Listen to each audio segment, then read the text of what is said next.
Very few of us go very far in our day before encountering the invisible hand of artificial intelligence, prompting us to buy this or that, to turn right up ahead, reminding us of an impending appointment, and so forth. Beyond that presence, we're continually exposed to claims about what such tools may do in the future. So we want to take a look in this brief conversation about what we mean by artificial intelligence. What are the more reasonable expectations for future achievements in artificial intelligence, and what might be the perils of such tools? This is a huge subject, and I had the pleasure of scratching the surface of this very big subject with two renowned thinkers, two friends and colleagues. First of all, John Lennox, Professor Emeritus of Mathematics and the History of Science at Oxford University.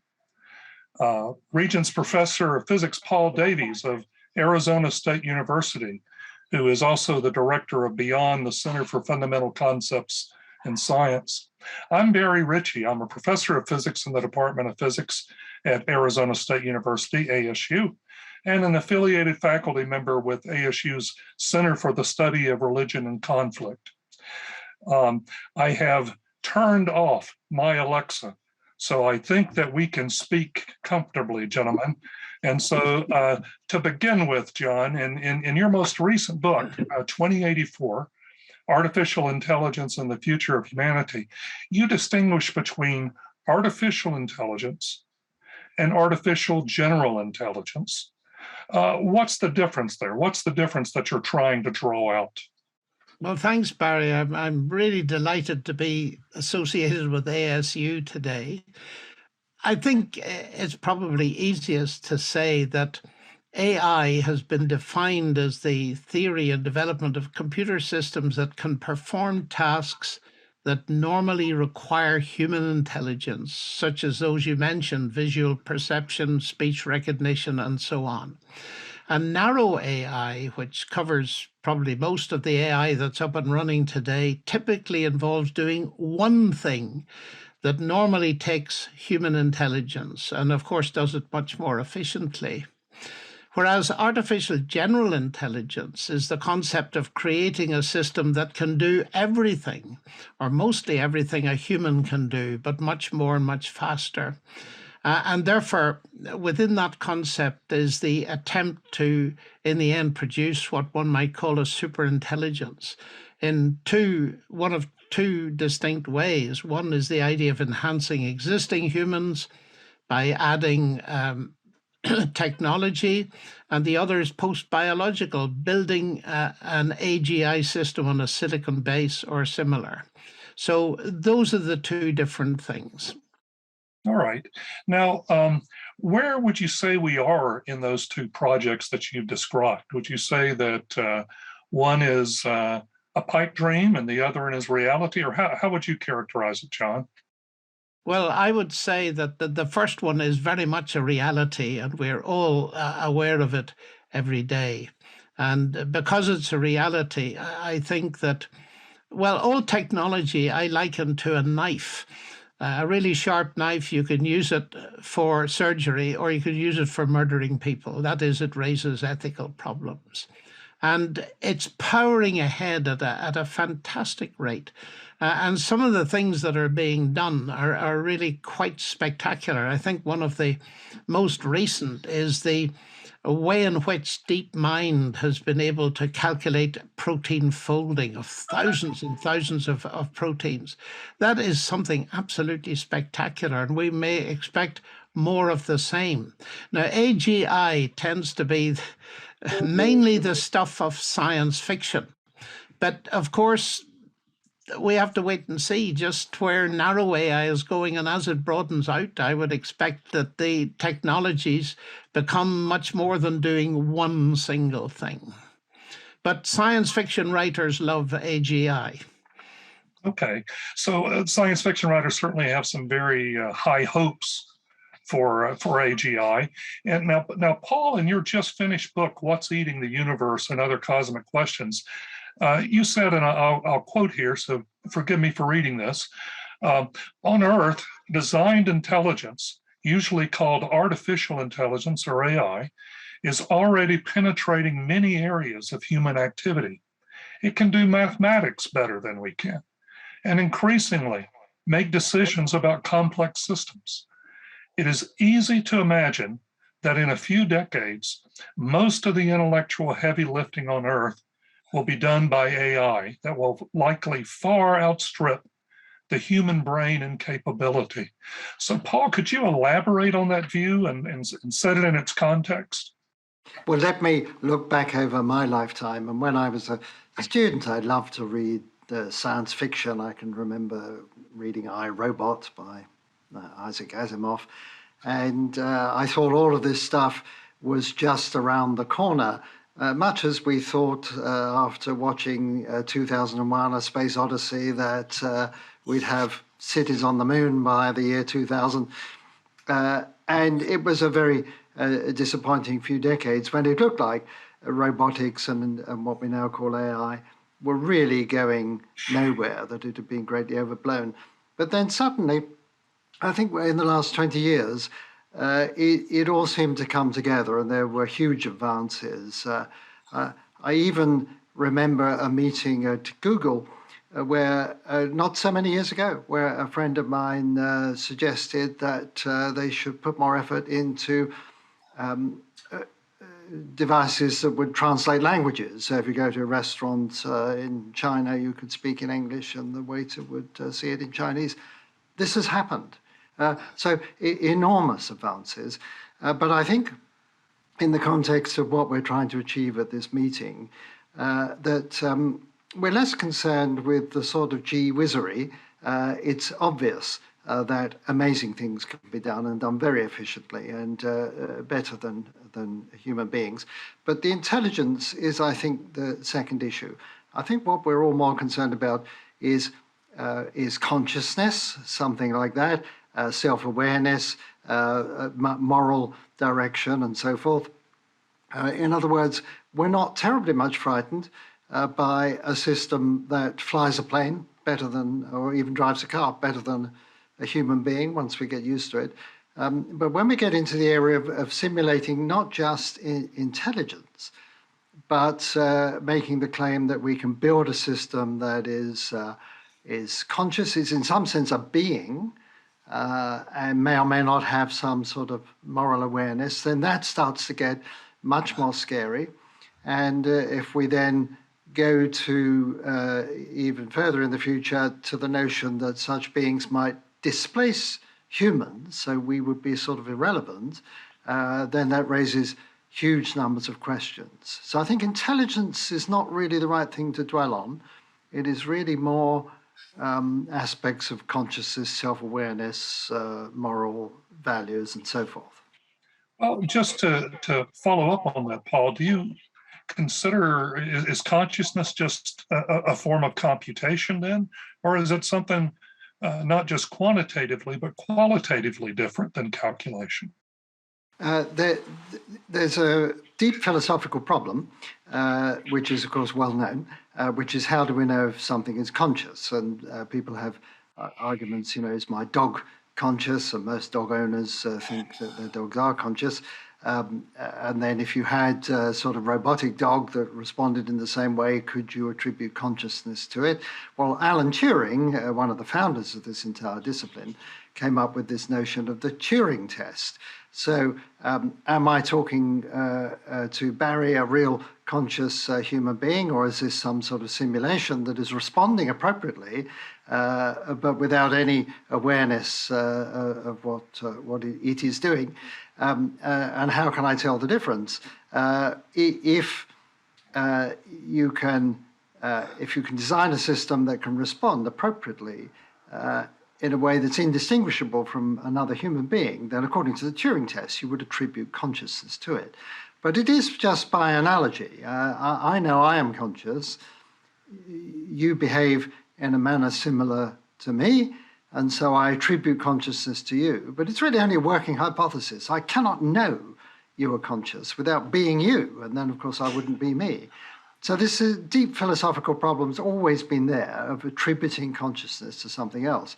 And I think probably most people would go on the basis of familiarity, that if you had a robot or something like that around that was so well designed that it responded appropriately, you would treat it as if it's conscious. But whether it really is, it's called the hard problem of consciousness, whether you can really say it is conscious, it's a problem that I'm not sure we will ever solve. It may be beyond the scope of science to actually solve it. Okay, so John, you want to jump in here? What's your view? Do you feel well? Let's talk about the question of consciousness first of all. What's your thoughts on that? Well, I'm conscious that there's a problem. And my first reaction is I'm interested in Paul's emphasis here, because I've just been listening to the Wreath lectures, which are a famous series of lectures. And this year or last year, December, they were given by Stuart Russell. And one of the things I picked up from what he said was that he was involved in the following project. Here's how he put it. He said, "We are interested in creating programs that behave intelligently. The additional project of making them conscious is not one that we are equipped to take on, nor one whose success we would be able to determine." And he traces his stance to Turing himself, who did admit that there was a mystery to consciousness, but he didn't think it was necessary to solve it to construct an AI system. Now, it seems to me, thinking about this, that just as AI simulates intelligence without actually being intelligent, I love the paper of a pioneer. He's in his 90s now. I met him, a man called Mellichamp of the University of Alabama. He wrote a paper with the title, "The artificial in artificial intelligence is real." In other words, he's pointing out that we mustn't forget it's not actually intelligent. So I do see a real difference in simulation and actuality. And I take Paul's point that it's very difficult with the Turing test to tell the difference. But one of the big problems, as I understand it, reading on consciousness studies, is we still have no idea what consciousness actually is. So that seems to me to be a massive barrier. So that means that Paul mentioned the ethical problems and the scariness of this, and I agree with that absolutely entirely. But what we need to do in the meantime is that any ethical dimension to the systems we have so far has to be programmed in by human operators. And so their ethics, their worldview is going to be built in. So the major question is, what worldview are we building into these machines, whether they're actually espousing it or whether they're simply simulating it? Yeah, So, could I jump in yes, there? Because I please think do, I Paul. absolutely agree with John. So the first step is there a universal set of values we agree across the world that we would build in at this level? That's a hard enough problem. But even if there is, then the difficulty, the real risk that I see with unleashing AI with no controls is that very soon the first generation of AIs, if we can call them that, are going to design the next generation, and so on. Because of our feeble brains, we will lose track of exactly what these design principles are. We will just marvel at the products that these AIs produce. And then we can imagine, N generations of these AIs, the descendants of the descendants of the descendants into the far, far future. If we embed a system of values at the first level, there's absolutely no guarantee that that system of values will be there in 1,000 generations' time when they've redesigned themselves. And because there's nothing, unlike humans, we can't sort of plug ourselves together and achieve a collective intellect. These systems can. They can cover a whole planet, some sort of super brain, and the mind boggles, to use a term, as to the capabilities, but also the values of what a system like that might be. And you might think, well, this is so far in the future, who cares? But the one time that I have been brought up against this, and other people who dabble in SETI, the search for extraterrestrial intelligence, is, supposing we are not alone in the universe and there are other civilizations out there, and we are contacting such a civilization, extraterrestrial intelligence, what will it be like? And I think we've come to the overwhelming conclusion that it would be post-biological, and that it might be have this sort of super intellect, and with a system of values that, even if there is a common system of values, not just across the planet but across the universe, is there any guarantee that what we'd be dealing with would see eye to eye with us on anything? And so that is the sort of scary aspect of SETI and extrapolating into the far, far future. Yeah, well, in extrapolating there, Paul, maybe we take a step back, and because in talking about artificial intelligence, designing artificial intelligence, there's a goal, a telos there that I'd like to step back from. Let's just go back to what you said in your book for a second. You said that AI can do mathematics better than we can. Now, exactly what did you mean there? Because most of us consider mathematics not necessarily a plug and chug type of endeavor, that there is creativity and originality and so forth. So when you say that artificial intelligence can do mathematics better than we can, what exactly did you mean by that? It certainly can do basic math. It can certainly do sums a whole lot faster than we can, but I don't think that's what you meant. Well, maybe I should have said better than I can, but maybe not better than John. Of course, when I first started using computers, they were just known as really stupid calculating machines that were just very fast, but had no idea what they were doing.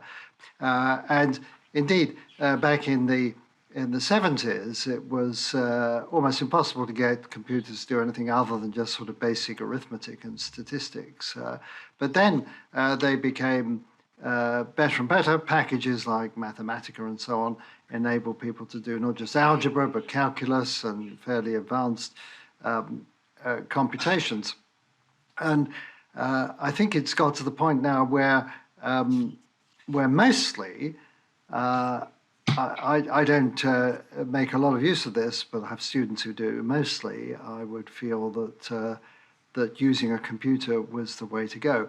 But of course, what I think you're referring to is, with the creativity, is new mathematics. So mathematicians, of course, all the time are coming up with new concepts, defining new mathematical objects and relationships, and it's an infinite universe of possibilities. Mathematics is open-ended, and human beings have a wonderful creative ability to find new and interesting aspects of mathematics that I think probably computers at the moment don't have. So as a creative activity, almost an artistic activity, I think humans still have the edge. But there's some other area which disturbs me a little bit, and I think it disturbs a lot of mathematicians, which is coming up with mathematical proofs. So there's some famous unsolved problems. I think people know, for example, about Fermat's last theorem. What they know is solved. But there are a number of these. And the question is, if you get a computer to work on one of these things, and it says there, I proved it, and you look through what the computer has done, and it really means nothing to us, how do we know? How can we tell what's happened? And this was done many years ago with the 4-color problem, this famous problem that on a map, what is the minimum number of colors you need so no two countries, adjacent countries, have the same color, whatever their shapes and so on. And it turns out it's 4. It's always supposed to be 4, and a computer proved it. But I'm not aware that any human being has sort of gone through and said, yes, well, the computer got it right. We never thought of doing it that way. So that leads us into this whole territory of what, do we just trust computers even though we don't know what's going on in their mighty heads?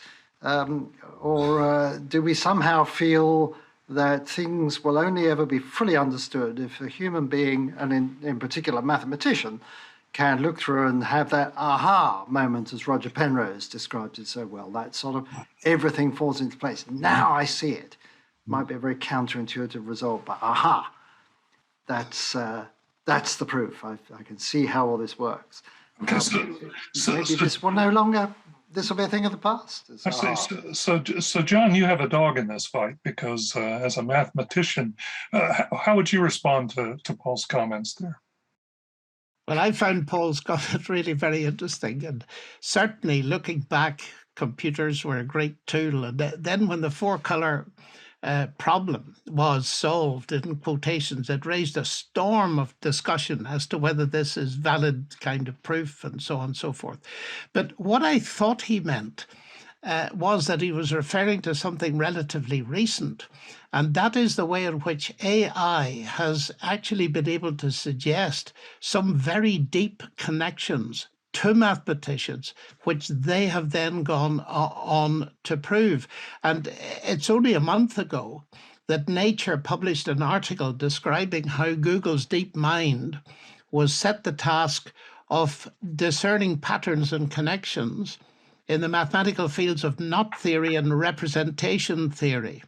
And to the surprise of the mathematicians involved, new connections were suggested, and they were able then to examine the connections and prove the conjecture that AI suggested. And these kind of results are suggesting increasingly that machine learning can complement mathematical research and guide intuition.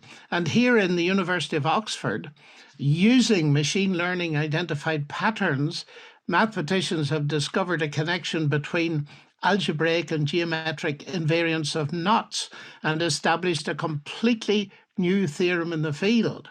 Whereas a group working with them in the University of Sydney used the connections made by the AI to get them much closer to proving a conjecture about polynomials, which has been on the books for 40 years. So this seems to be almost a qualitative change in the capacity to use AI, but you're not getting rid of the mathematicians that fast. Their intuition is necessary to make those connections. But what to my mind would be very fascinating, and I just go back to what Paul was saying, it would be very interesting to see something like DeepMind solve Fermat's last theorem ab initio. That would be a very interesting thing to see if that could be done. So I think we still need the mathematicians, although of course the AI systems are working much faster, but you need the mathematical intuition to get the aha moment. I see the connection, here it is. Okay, but to take Paul's point a little bit further, you said that the software, the computers had identified connections. Isn't that doing mathematics, identifying connections? No, it is, of course, doing mathematics. The computer is doing mathematics every bit as much, I think, as in earlier days when I first saw a computer in Cambridge, a vast thing that filled a room, and it did a little bit of numerical analysis for me. So I constructed a program by punching holes in cards and all this kind of thing. And that reminds me that I remember thinking I ought to go into computing, and I approached my tutor at college, and he said, "Mr. Lennox, I really thought that you would be interested in being a serious mathematician. Computers are not for you." I could have been in at the foundations, but there you are, you see. See, since the computers didn't have pride, the computer didn't object to your tutor's argument there. That's right. Yeah, we're about halfway through the time we have. So I wanted to essentially pick up a thread that both of you have been brought up, and I'd like to spend a little time talking about that. John, since we were talking, let me start with you. John, what do you see as the greatest peril arising in the advance of artificial intelligence or artificial general intelligence. And just to keep the scope somewhat on the real plane, let's say within the next 60 years. So that would take us roughly to the time, roughly to 2084. And I know that type of extrapolation is already pretty rickety. I recall Ray Kurzweil's plot where he showed how we would get greater and greater computational power, so that sometime, I think it was 2008, we would be able to have the consciousness of a mosquito. And I want my mosquito, right? I want to know what it feels like to be a mosquito. Well, that hasn't happened yet. So, but in the next 60 years, John, what do you see as the greatest peril arising in the advance of artificial intelligence? Well, my first reaction is to define what I would call the singularity constant. That is, the singularity is always at least 30 years in the future. But coming seriously to your question, I don't think you need to go 60 years into the future, because narrow AI is raising huge problems. Let's just take one area, and that is facial or bodily movement recognition.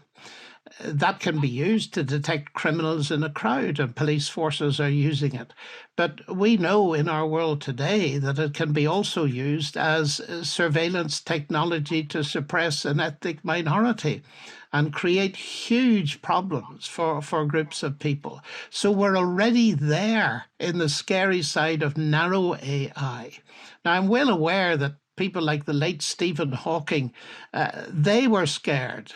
He said, the real risk with AI is not malice, but competence. A super intelligent AI will be extremely good at accomplishing its goals. And if those goals aren't aligned with ours, we're in trouble. But I really feel that the problem that's faced at the moment is that the technology is outpacing the ethics at a colossal speed. And that the business of building ethical norms into systems, the arms race, of course, is a particular example with autonomous weapons and all this kind of stuff, which we could come on to. But I'm concerned at the moment with what we observe, even with the simplest of things, the fact that my shopping leaves a digital trail. And there's a thing that has been called surveillance capitalism. There's a fascinating book by a woman called Shoshana Zuboff of MIT, and it's a very serious book pointing out that what's happening, partly with our permission, because we wear the digital technologies in our smartphones, but the information that's being harvested without our permission is being sold on, and billions are being made from that kind of thing. That raises massive problems of the intrusion of privacy and so on. So the next 60 years seem to be going to make that a great deal worse unless we find some way of policing this thing, of somehow controlling it. And that is a major problem that people are beginning to realize. And you find there are several efforts where you get many leading thinkers in artificial intelligence signing documents and saying, we've got to develop ethical principles, like, for example, the Asilomar principles for AI. So that's where the problem lies. So Paul, do you agree that John's put his finger on the greatest peril there, or do you think there's another more significant than that? Well, I started out by giving this sort of grandiose million-year view of multi-generational AIs as the long-term worry, but in the short term, of course, we're a long way from that. And Frank Wilczek has remarked in connection with this subject that he's less concerned about artificial intelligence than about human stupidity.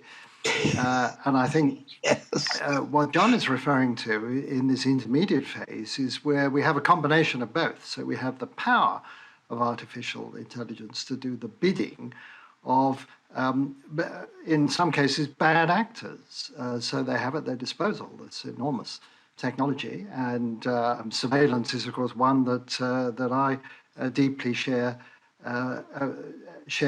anxieties about, because in many cases we're throwing away the very rights and privileges that our forebears fought for, and they've all been tossed away just within a decade or two, sometimes on just rather trivial grounds of convenience, for example. So that is obviously a worry. But one of the things John alludes to in his book, but if you make a comparison, say, he mentioned about the knife, of course, a good example, more contemporary example is nuclear power. I wouldn't be talking to you now, incidentally, if it wasn't for the nuclear power station here in Arizona, which is providing at least some of the electricity that we're using. But we don't worry too much about, a crazy student in Belarus or something making a nuclear bomb in his bedroom. But when it comes to AI and computer hacking and access to the enormous computational power that is networked around the world, we can imagine a crazy student and unleashing something quite terrible. And of course, it has happened with just simple malware and so forth, but it could easily go well beyond this, that if you can harness this ability by hacking into it, then that seems to me to present all sorts of dangers. So we really are in unknown territory, and we don't know how to regulate it. I don't know what the institutions might be that would regulate it. Yeah, I think the mental picture that you were drawing there too, human stupidity may simply be human curiosity. It's like placing a loaded gun in a kindergarten. The kids are going to pick it up, and just out of curiosity.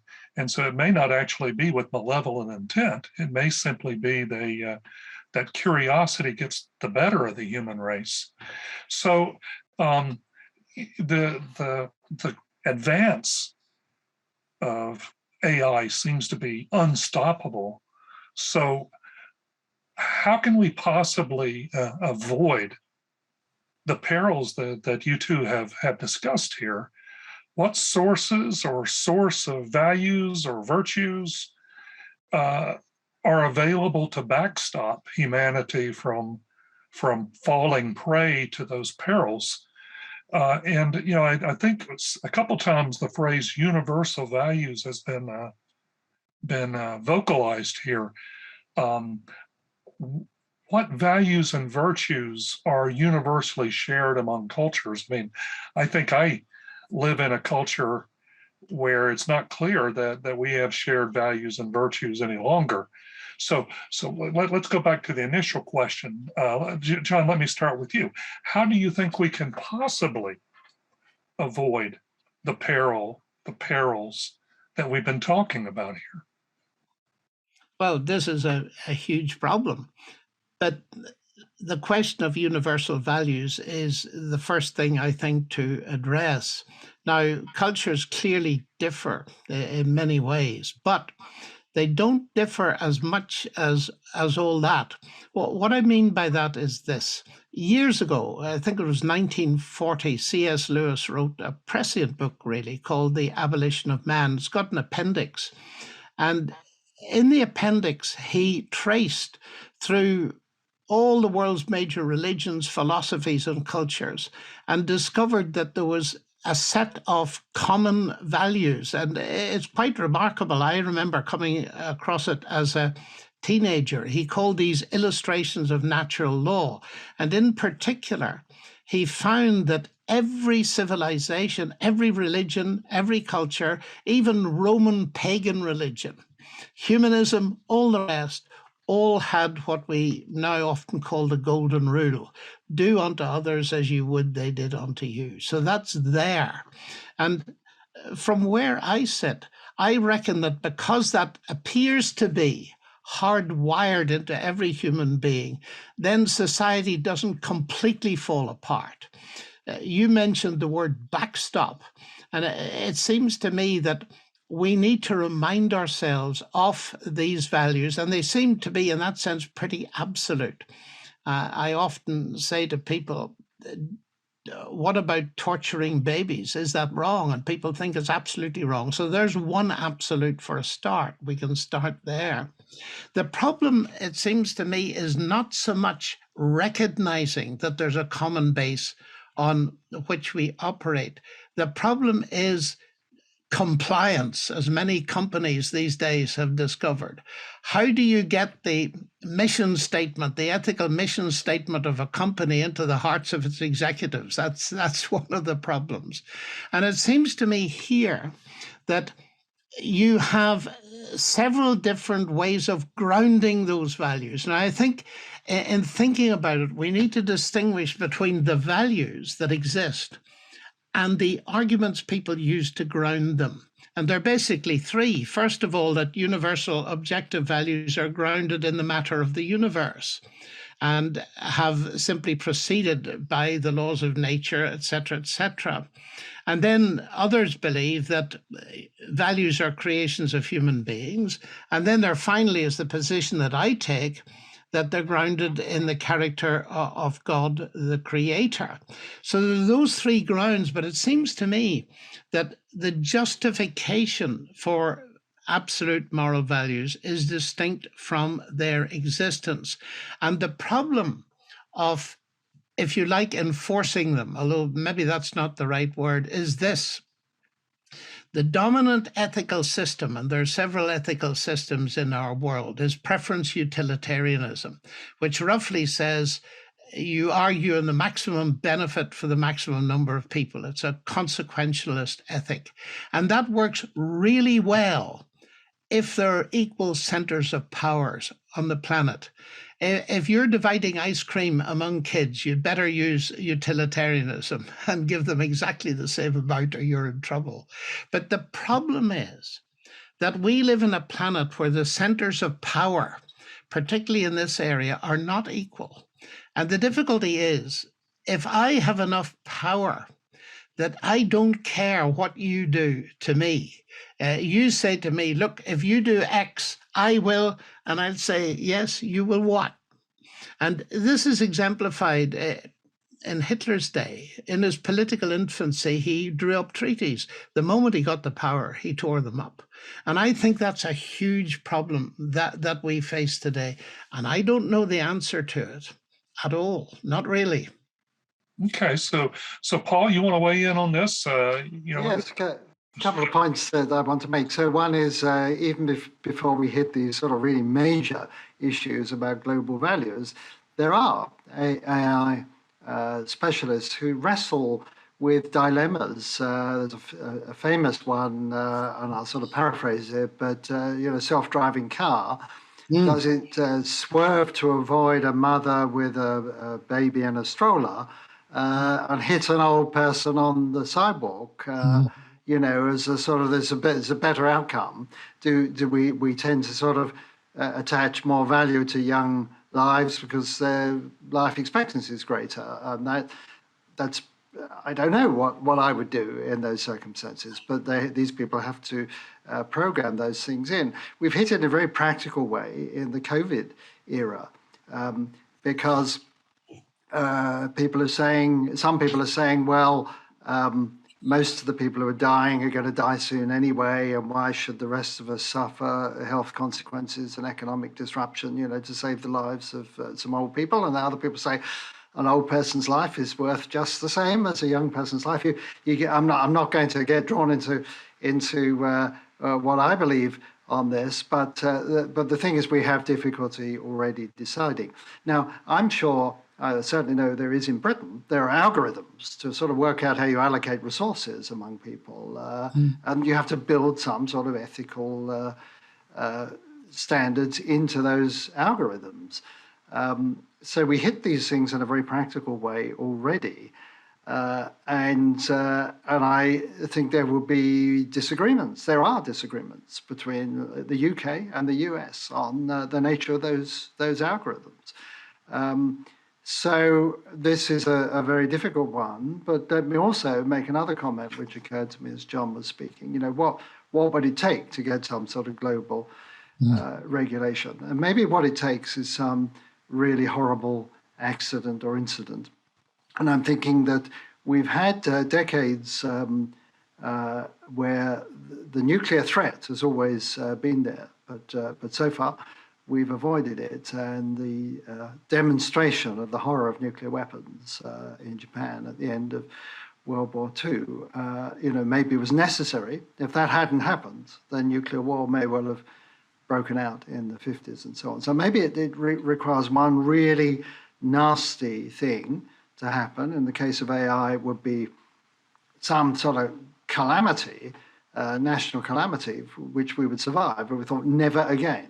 So we want to reach that sort of never again moment. And maybe, I'm afraid to say, maybe that's the only way we're ever going to get to some sort of global control. I think that's a very prescient comment. I mean, I think the key, perhaps, is you mentioned the threat of nuclear annihilation. Even though the world powers at that time were adversaries, they all recognized the existential danger presented by their tools and pulled back from the brink.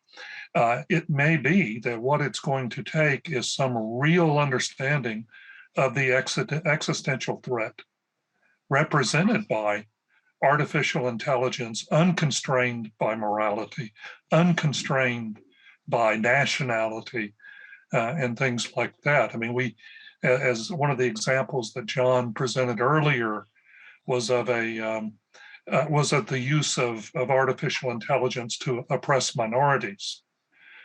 There you have the state wielding the power, but maybe if the leaders of that state recognize that the pendulum can swing back the other way, they would recognize with the rest of the world's leaders that this is an existential threat for human life as we know it on the planet, and be more eager to step forward to do something about it. John, do you have a further comment? Or?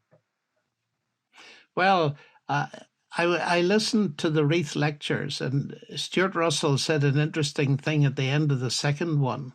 He said there are 8 billion people wondering why you cannot give them some protection against being hunted down and killed by robots. If the technical issues are too complicated, your children can probably explain them to you. And what he's referring to is this whole question of automatic weapons, and in particular swarms of drones.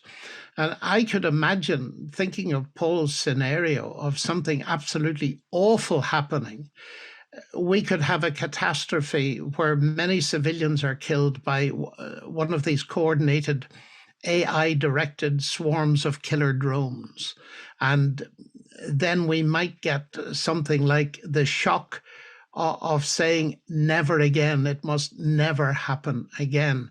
And I think it's right to look back over history and realize that there was some success in terms of nuclear banning and so on. We haven't blown the planet up yet.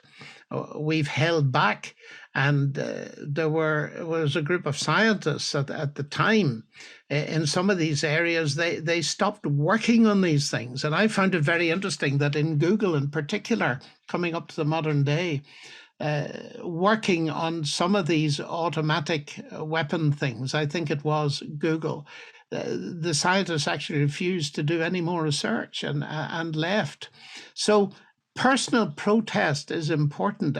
I can't solve all the world's global problems, but it seems to me that each of us has a responsibility to see what role we can play in this. And I myself think it's very important to folk like Paul, who stand very high in this kind of field and area with the kind of attitudes that he is able to share. And I think that's absolutely marvelous to see. And it's hugely important we've people of integrity having input. And perhaps that can have influence. But for each of us, and for me personally, it seems to me that questioning the whole basis of moral values and what our worldview is, that's important, because if I change and you change, and that brings us closer to one another, then it brings us in common towards a much more balanced sense of coexistence. Okay, and well, with that hopeful comment, I think we're going to have to bring our discussion to a close. We've raced right through the 45 minutes. I feel like we're seeing the racers come around the last stretch, but now we're going to cut to a commercial. I do appreciate the fact, John and Paul, that you've allowed me to participate in this discussion. It's been a very thought-provoking, and again, I hope ultimately hopeful discussion about how we may think about these issues. You've certainly given us much to think about. To those of you who are listening to this conversation and have become intrigued by the issues that we've discussed briefly here, I really hope that you'll follow up and read both Professor Lennox's new book, 2084 Artificial Intelligence and the Future of Humanity, and Professor Davies' new book, What's Eating the Universe and Other Cosmic Questions, to get further insight into the questions we've explored here and more. So thank you for joining us, and thank you once again, John and Paul. It's been my pleasure. Thank you, Barry. It's been my pleasure. Lovely to do it with you, Paul.